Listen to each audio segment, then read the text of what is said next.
Hello students, welcome to Aryam English classes. Aryam English classes में आप सभी का स्वागत है। आइए आज डिटर्मिनर्स का अध्ययन करते हैं। तो डिटर्मिनर्स ये भी पार्ट्स ऑफ स्पीच का एक पार्ट है और मॉडर्न इंग्लिश में जो है डिटर्मिनर्स को भी एक पार्ट के रूप में मान के पार्ट्स ऑफ स्पीच 9 प्रकार के बताए गए हैं। तो और बाकी तो 8 पार्ट्स ऑफ 8 ही प्रकार बताए गए हैं बहुत से बुक्स में। पुराने समय के हिसाब से 8 ही थे। मॉडर्न ग्रामेरियन इसको 9 प्रकार बता दिए हैं। डिटर्मिनर्स भी ऐड कर दिए हैं। वैसे डिटर्मिनर जो है एडजेक्टिव का ही नहीं तो पार्ट माना जाता है, इसलिए आपको अधिकतर किताबों में एडजेक्टिव के ही पार्ट में इसको दे देंगे, एडजेक्टिव के ही चैप्टर में। तो चलिए देख लेते हैं डिटर्मिनर्स। इनका भी वाक्य का यह भी एक भाग है, बहुत इंपॉर्टेंट चीज़ है। तो डिटर्मिनर्स का भी वाक्य का भाग है, बहुत प्रयोग होता है। तो अधिकतर एग्जाम्स में अब आने लगा इसमें से डिटर्मिनर क्या है। तो अगर आप पार्ट्स ऑफ स्पीच के हिसाब से डिटर्मिनर भी पूछ सकते हैं, तो इसलिए आपको इसको ज़रूर अध्ययन करना चाहिए। कक्षा 10 की राजू प्रकाशन बुक से ग्रामर सीरीज चल रही है, जैसे कि 14 से 15 पार्ट हम बना चुके हैं। इसके पहले एडजेक्टिव तक आप नहीं देखें तो प्लेलिस्ट में जाइए, उसको भी देख लीजिए। तो चलिए आज डिटर्मिनर का अध्ययन करते हैं। डिटर्मिनर क्या है? A determiner is a word that comes before a noun. एक डिटर्मिनर एक ऐसा शब्द है जो नाउन से पहले आता है। एंड लिमिट्स इट्स मीनिंग, और इसके मीनिंग को लिमिट्स माने सीमित कर देता है। ठीक है। This term is frequently used in modern grammar. यह टर्म जो है आधुनिक ग्रामर में प्रायः यूज किया जाता है। पता नहीं आधुनिक ग्रामर में आधुनिक व्याकरणाचार्य जो है तो इसको भी डिटर्मिनर्स को भी पार्ट्स ऑफ स्पीच का एक भाग माने हैं। अब देखिए तो इस ठीक है, यह इसका अर्थ क्या होता है? डिटर्मिनर्स माने होता है सीमित करने वाला या निर्धारक। ठीक है। तो निर्धारकों का हम अध्ययन करेंगे, यानी कि जो अर्थ नाउन से पहले आके उसके अर्थ को क्या करते हैं? सीमित करते हैं कि हाँ। चलिए देखते हैं क्या क्या इसमें आते हैं। परिभाषा देखिए यहाँ भी दिया गया है हिंदी में भी। डिटर्मिनर्स वे शब्द हैं जो नाउन से पहले प्रयोग किए जाते हैं, उसके अर्थ को सीमित कर देते हैं। अर्थात डिटर्मिनर्स वे शब्द हैं जो नाउन या एडजेक्टिव से पहले प्रयोग किए जाने पर उसके अर्थ को सीमित ही नहीं करते हैं, वर्ण परिवर्तित भी करते हैं। वर्ण मतलब बल ही परिवर्तित भी करते हैं, सीमित कर देंगे। ठीक है। इसलिए सीमित करने वाला इनको हिंदी में कहते हैं या निर्धारक कहते हैं। तो चलिए निर्धारकों का अध्ययन हम कर लेते हैं। डिटर्मिनर्स कई प्रकार के होते हैं। इसमें कौन डिटर्मिनर्स में क्या क्या आते हैं उसको जान लीजिए। आर्टिकल्स आप पढ़े होंगे, ए एन द का प्रयोग। ये आर्टिकल डिटर्मिनर्स। आर्टिकल अगर आपसे पूछा जाए कि इसमें आर्टिकल क्या है तो ए एन बताएंगे। अगर पूछ लिया डिटर्मिनर क्या है तो ए एन को ही आप डिटर्मिनर कहेंगे। अन्य महत्वपूर्ण डिटर्मिनर्स हैं। तो डिटर्मिनर्स आर्टिकल के अलावा बहुत अन्य डिटर्मिनर्स भी हैं। तो यहाँ पहले आप देख ही लीजिए डिटर्मिनर्स में क्या क्या चीज़ आती हैं।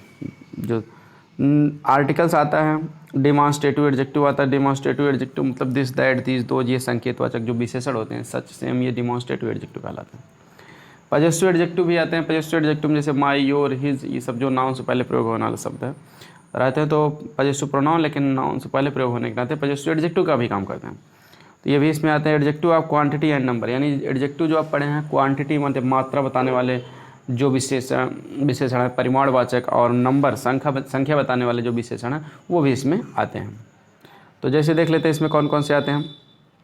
दिस दैट दीज दोज, ये डिमॉन्स्ट्रेटिव एडजेक्टिव हैं। My, our, your, his, her, its, their. ठीक है। ये आपके जो है पजेसिव एडजेक्टिव हैं। 1 2 3 जो भी संख्याएं हैं ये सब संख्यावाचक विशेषण में आ जाते हैं। ईच, एवरी, सम, एनी, नो, ऑल, बोथ। ठीक है। ये भी संख्या में आते हैं। अब आइदर, नाइदर में, ठीक है, मेनी, मच, ठीक है, ये सभी संख्या में आते हैं। आइदर, नाइदर डिस्ट्रीब्यूटिव में भी आता है। Much, few, a few, the few, little, a little, the little, ये सभी संख्यावाचक विशेषण में आते हैं। और ये few, a few, the few संख्या में, लिटिल मतलब मात्रा में आते हैं। तो ये संख्या और मात्रा को मिलाकर हैं, ईच से लेकर लिटिल तक, ये संख्या और मात्रा को बताने वाले विशेषण हैं। चलिए देखते हैं वन बाई वन देख लेते हैं। ए एन द का प्रयोग पहले देखते हैं, सबका यूज देख लेते हैं। आर्टिकल्स दो प्रकार के होते हैं, इंडिफिनिट आर्टिकल तथा डिफिनिट आर्टिकल। इंडिफिनिट आर्टिकल ये दो प्रकार के होते हैं, ए एन। दोस्तों अगर आर्टिकल के बारे में आप डिटेल जानकारी लेना चाहते हो तो आपको व्हाइट बोर्ड पे पढ़ाया गया है, आप सर्च कर लेंगे आर्टिकल बाय रमेश सर या सिंटैक्स, फिर सिंटैक्स में ए एन का प्रयोग। ठीक है। कल क्लास 12 की बुक से कवर किया गया है, आप उसको भी सर्च कर सकते हैं या ग्रामर की प्लेलिस्ट में जाकर डायरेक्टली देख सकते हैं। तो उसमें एरर भी बताया गया है, जो इंटर में एरर आती हैं और सही प्रयोग इसका कहाँ कहाँ होता है। बाकी दिए राजू प्रकाशन की बुक में जितना दिया है उतना आपको समझाया जा रहा है।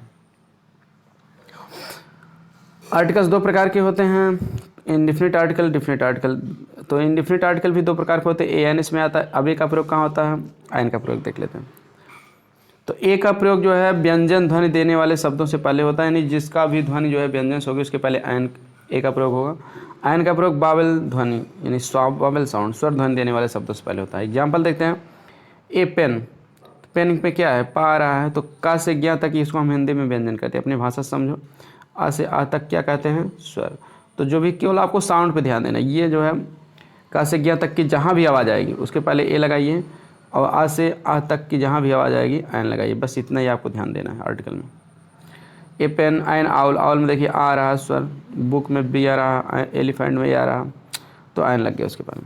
डिफिनिट आर्टिकल दा को परिभाषित दा को डिफिनिट आर्टिकल्स कहा जाता है। इसका प्रयोग निश्चित भाव प्रकट करने के लिए नदी, नह, पहाड़, समुद्र, द्वीप, राष्ट्र, जहाज, सूर्य, चांद, आकाश, पृथ्वी पुस्तकों के पहले किया जाता है। ठीक है, जो भी डिफिनिट हो, निश्चित हो, तो निश्चित व्यक्ति, वस्तु या स्थान से पहले दा का प्रयोग होता है। ये शॉर्टकट में आप जान सकते हैं। जैसे द अरबिक सी, अरब सागर, द हिमालय, हिमालय पर्वत का नाम है। ठीक है, द संसूर, रामायण, गीता, ये सभी इनके पहले दा लगता है। तो आपको शॉर्टकट में फिर more about a or an, इसको भी देख लेते हैं। ए एन के बारे में और कुछ जानकारी और देख। ए और एन का प्रयोग वहाँ होता है जहाँ बात ध्वनि पर निर्भर करती है। यहाँ अगर स्पेलिंग का प्रारंभिक वर्ड स्वर की ध्वनि देता है तो आयन का प्रयोग होता है। जैसे ion ice, ion enemy, ion orange, ion umbrella, ion honest man, ion air. ठीक है, अब ऑनेस्ट में भले ही लिखा गया लेकिन ये साइलेंट है, ओ से पढ़ना शुरू करेंगे, इसलिए आ का ध्वनि आ रहा है तो इसलिए हम आयन ही लगाएंगे। एयर, इसको हेयर नहीं पढ़ा जाता, एयर, एयर मतलब उत्तराधिकारी होता है, या साइलेंट है, तो यहाँ भी आयन लगाएंगे। यही बात यहाँ नीचे बताया गया है, जहाँ साइलेंट रहेगा तो आयन। ए का प्रयोग व्यंजन ध्वनि देने से प्रारंभ होने वाले एक वचन के काउंटेबल नाउन से पहले होता है। जैसे देखते हैं, बॉय, बॉय क्या है, व्यंजन ध्वनि दे रहा है, बा आ रहा है, तो a boy, a girl, a pen, a horse, a European. अब यूरोपियन में देखिए स्वर है ना, आप सोचेंगे स्वर के पहले आयन लगता है, लेकिन गलत है।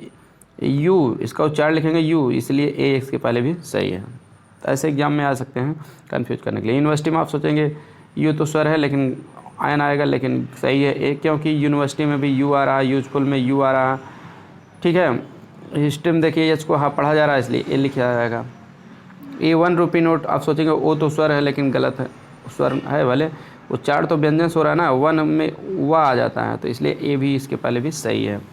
इसमें कन्फ्यूज आप मत होइए, इसलिए हम हर पॉइंट आपको क्लियर करते जा रहे हैं कि आप ध्यान से केवल वीडियो देखिए, समझिए। काउंटेबल्स नाउन वे संज्ञाएं हैं जिनकी गणना की जा सके, बॉय, गर्ल, ये सब गणना गिना जा सके, जिसको काउंटेबल नाउन कहते हैं। और ऊपर दिए यूनिवर्सिटी यूजफुल में यू बावेल होते हुए भी यू की ध्वनि आ रही है, यू हिंदी में, इसलिए ये लगा है। 1 रुपये नोट में 1 का ओ होते हुए भी वाह की ध्वनि आ रहा है। ठीक है, जैसे आउल में देखिए ओ डब्ल्यू ओ से आ पढ़ा जा रहा है, अम्ब्रेला में आ पढ़ा जा रहा है, लेकिन यूनिवर्सिटी यूजफुल में यू को आ नहीं पढ़ा जा रहा, यू पढ़ा जा रहा है, ओ को वाह पढ़ा जा रहा है, इसलिए ए ही लगेगा।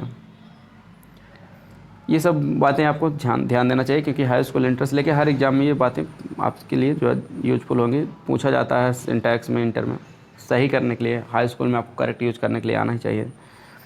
आयन का प्रयोग किए गए निम्नलिखित उदाहरणों को ध्यान दीजिए।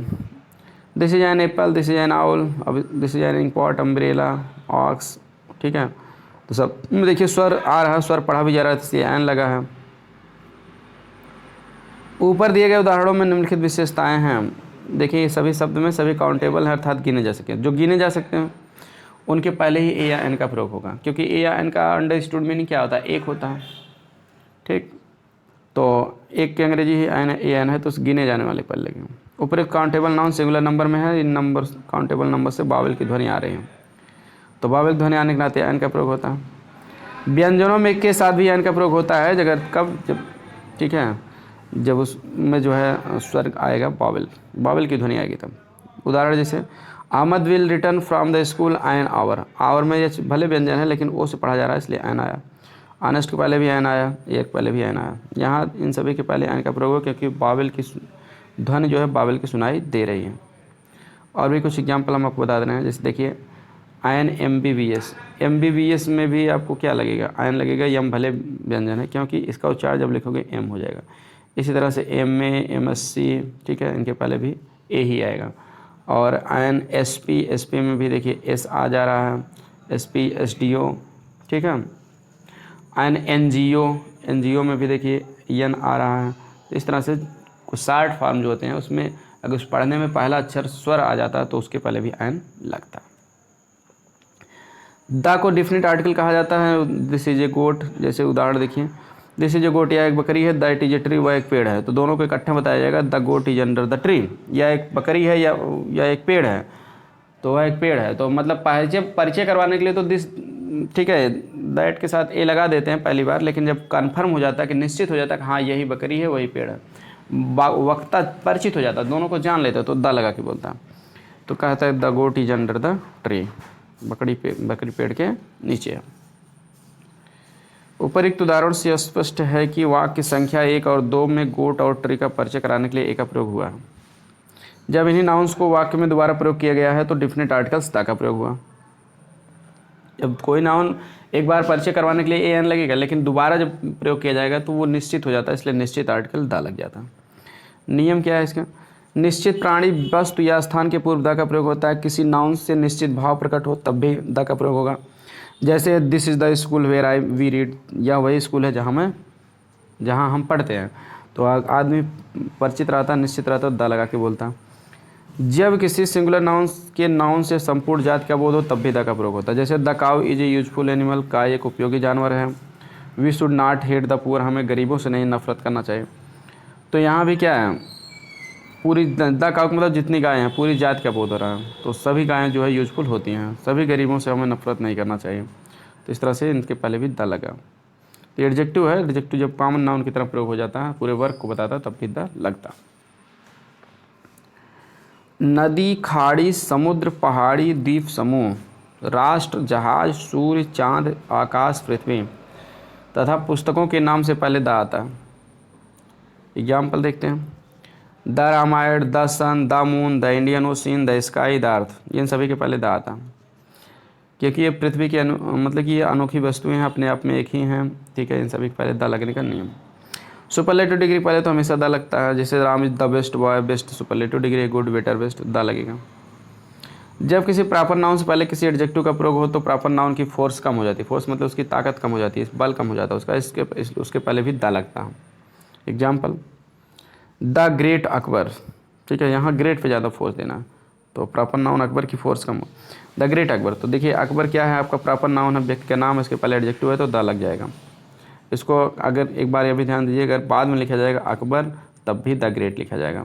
अकबर महान का हो या महान अकबर, ठीक है, या अशोक द ग्रेट, या हरिश्चंद्र द ग्रेट, या the great Harishchandra, the great Ashok, यानी कुल मिला के इतना जान लीजिए प्रॉपर नाउन के पहले एडजेक्टिव रहता है द लगता है, अगर लेकिन बाद में भी आ गया तब भी द लगता है। ये भी नियम बता दे रहे हैं, इसमें पहले नहीं दिया। द इमोर्टल टैगोर, अमर टैगोर या टैगोर द इमोर्टल, तो द लगेगा, लेकिन बाद में आ गया ये ना, तो इमोर्टल तो काम लग के तब द लगता है। अब चलिए कुछ एक्सरसाइज भी दिया गया है, इसको हम फटाफट बता दे रहे हैं। आप पहले वीडियो को पास करके सोच लीजिए क्या इसका आंसर हो सकता है, उसके बाद जो है मैं आंसर बता दे रहा हूँ। चलिए देखते हैं। डू यू सी, अब यहाँ द ब्लू स्काई हो जाए, क्या नीले आकाश को आप देख रहे हो, तो ये ब्लू एडजेक्टिव है। ही विल रिटर्न आफ्टर, यहाँ एन आवर हो जाएगा क्योंकि आवर ये साइलेंट है। Wisdom is the gift of haven, ठीक है, भगवान का उपहार है, तो यह noun plus of plus noun रहता है तब भी द लगता है उसके पहले, ठीक है। I gave him a watch हो जाएगा, काउंटेबल है। He told me A story, उसके बाद a word to the wise, to a wise हो जाएगा, एक शब्द जो है किसी बुद्धिमान के लिए इस पर ही सफेद ए दोनों जगह लगेगा, ठीक है। वाइज का मतलब बुद्धिमान व्यक्ति होगा। A word to a wise, ठीक है, इज सफिशियंट, बुद्धिमान व्यक्ति के लिए एक शब्द क्या होता है, पर्याप्त होता है। देखिए यहाँ पर जो वाइज शब्द है, वाइज वैसे तो एडजेक्टिव है लेकिन यहाँ नाउन का काम करते हैं, क्योंकि ये नाउन भी होता है। वाइज जब नाउन रहता है उसका अर्थ होता है बुद्धिमान या ज्ञानी, ठीक है, तो इसलिए नाउन के रूप में है तो इसलिए ए लग जाएगा। ही विल, ठीक है, बुद्धिमान या ज्ञानी या विद्वान भी होता है वाइज माने। ये सभी अर्थ होते हैं। तो नाउन के रूप में भी वाइज का प्रयोग होता है, एडजेक्टिव के रूप में भी होता है। ही विल बेद, वह नहाएगा, इन द गंगा, गंगा पहले द लगेगा। हिंदी इज ING लैंग्वेज हो जाएगा। आई सा एन एलिफेंट स्टडी हो जाएगा। द अर्थ मूव्स, यहाँ the earth moves round the sun. Doctor hill is a European हो जाएगा, कि यूरोपियन में क्योंकि ये आ रहा है पढ़ने में। Everyone likes N honest man हो जाएगा, ठीक है, एन ऑनेस्ट मैन, ईमानदार व्यक्ति को। Rakesh reads in a university हो जाएगा, ए यूनिवर्सिटी, यूनिवर्सिटी में ये आ रहा। The sun rises in the east and in the rises in the east, ये तो वाक्य पढ़े होंगे, दोनों पहले ईदा लगेगा। Birds fly in the air, हवा में उड़ती हैं पक्षियाँ। The cow is a useful हो जाएगा। द ताज इज हो जाएगा, बिल्डिंग के नाम पहले। Delhi is the capital of India, क्योंकि इसमें द नाउन है, कैपिटल ऑफ फिर noun, noun plus of plus noun रहता तो उसके पहले द लगता है। हाँ, द काउ इसमें हो जाएगा is under the tree. London is on the Thames हो जाएगा, टेम्स नदी का नाम है, इसमें एस साइलेंट है, द लगेगा। I shall give you a 1 rupee note हो जाएगा, 1 से पहले ए लगेगा। Sita is a beautiful girl, और Mount Everest is the highest peak हो जाएगा, सुपरलेटिव है। इज वेरी ब्यूटीफुल फ्लावर, ठीक है। ए रोज़ कह दीजिए, a rose is a very beautiful flower, गुलाब बहुत सुंदर फूल होता है, ए रोज़ कह सकते हो। वैसे आप द रोज़ भी कह दोगे तो गलत नहीं होगा, क्योंकि पूरी जात के बताने के लिए द भी लगता है और ए भी लगता है। The rose is a very beautiful flower, ये भी सही है, कहने वाला जान रहा है तो द भी लगा के बोल सकता है। पूरी जात के लिए द भी लगता है, ए भी लगता है। तो the rose is a very beautiful flower. The book हो जाएगा यहाँ, द बुक यू वांट, जो किताब तुम चाहते हो, इज आउट ऑफ प्रिंट, वो प्रिंट से बाहर है, तो कहने वाला जान रहा है तो द लगा के बोलेगा। चलिए एक्सरसाइज नंबर 13 भी आप पहले वीडियो को पास करके रोक के समझ लीजिए। 13 भी बता दिया जा रहा है, फिर 14 भी है, ठीक है, फटाफट बता दे रहे हैं। He is not an honourable हो जाएगा। Sanskrit is a difficult language हो जाएगा। कॉपर इज ए यूजफुल हो जाएगा। Honest man speak the truth हो जाता है, ट्रूथ बोलने से पहले द लगता है, झूठ बोलने से पहले एलाई होता है, एलाई द। और रुस्तम इज़ ए यंग, फिर पारसी हो जाएगा। I want a horse, an ox and a buffalo. English is, अब यहाँ the English the language of the people of England, ठीक है, इंग्लिश भारत के, इंग्लैंड के लोगों की भाषा है।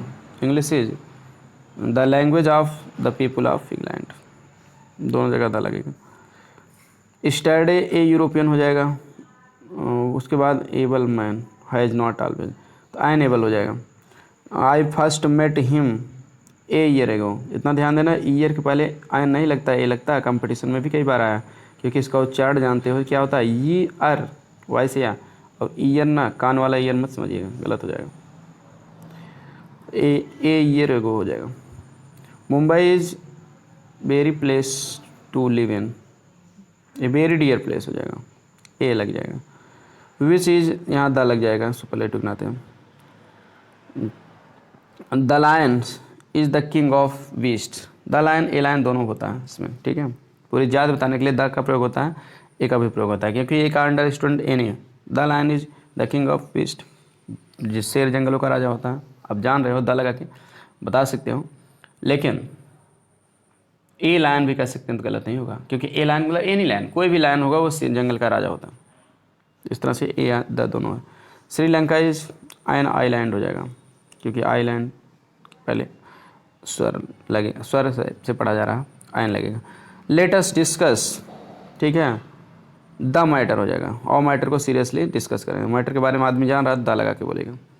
Mohan got the best gift, the guide knows, ठीक है, द वे, मार्ग को जानता है, तो द वे वही रास्ता के बारे में जान रहा है जो आदमी बता रहा, द लगेगा। If you see him give him the message, ये तुम मुझे जान देखते हो, देख रहे हो तो उसे मैसेज दे दो, तो मैसेज के बारे में अगला आदमी जान रहा, द लगा के बोले। Varanasi is a holy city. C is, ठीक है, सी इज आयन हो जाएगा, अनटाइडली, अनटाइडी गर्ल माने अव्यवस्थित लड़की, ठीक है। जो व्यवस्थित ढंग से कोई काम ना करे।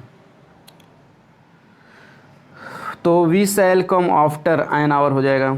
The school will close for, ठीक है, द क्रिसमस हॉलीडे हो जाएगा। द डार्केस्ट हो जाएगा, सुपरलेटिव डिग्री है। बाय एन अम्ब्रेला हो जाएगा। ए यूजफुल हो जाएगा। ए यूरोपियन हो जाएगा।